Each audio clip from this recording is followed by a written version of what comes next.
எல்லா சொந்தங்களுக்கும் நான் கோவை பேசுகிறி. இப்போ காம்பவுண்ட் சுவர் சொல்லிடுறேன் எவ்வளோ ஆயிடுச்சுன்னு. சூப்பரான வீடியோ, லாஸ்ட்டாக வீடியோ பாருங்கள், கிளியராக இருக்கும். வெறும் 1,00,000 முடிச்சிருக்கேன். வாங்க வீடியோ பார்ப்போம்.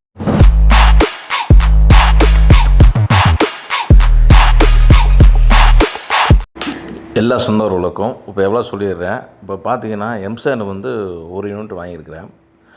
அதுக்கு 7,000 ரூபா. பி சாண்டு வாங்கியிருக்கிறேன். ஒரு யூனிட் 8,000 ரூபா. அதாவது கோயம்புத்தூரோட அங்கே 1000 எச்சா தான் இருக்குது. என்ன பண்ணுறேன்னு சொன்னால் பரவாயில்லன்னு சொல்லி வாங்கிட்டேன், வேறு வழி இல்லை. அது பார்த்திங்கன்னா எம்சாண்டு பி சாண்டு சொல்லிட்டேன். அப்புறம் பார்த்திங்கன்னா கல் 350 கல் பக்கம் வாங்கியிருக்கிறேன். கல் 40 ரூபா ஆரஞ்சு கல் 14,000 அதுக்கு ஆகிருக்குது. அப்போ ஜல்லி ஒரு யூனிட் வாங்கியிருக்கிறேன், 4,500 ஆகிருக்குது. அப்போ சிமெண்ட் 350 ரூபா அங்கே அல்ட்ராடெக்கு. அப்போ பார்த்திங்கன்னா 30 மூட்டை போட்டிருக்கிறேன்.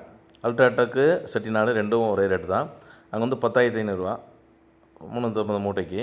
அப்புறம் கம்பி 12, 16, 10 அப்படி வச்சு நான் போட்டிருக்கிறேன் கீழே. அதுக்கு 15,000 ஆகிருக்குது.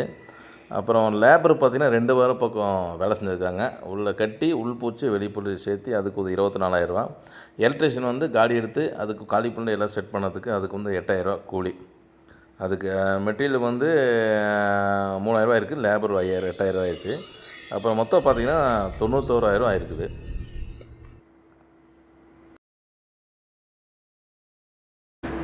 எனக்கும் லேபராக 10 நாள் செஞ்சதுக்கு அதுக்குண்டான எனக்கு 1,000 ரூபா கணக்கு எடுத்துருக்குறேன். அப்போ கணக்கு பார்த்தீங்கன்னா ஒரு லட்சம் சரியாக போச்சு. பின்னாடி 13 அடி, முன்னாடி 15 அடி, மொத்தம் 28 அடி கட்டுறதுக்கு 30 அடி கணக்கு வச்சு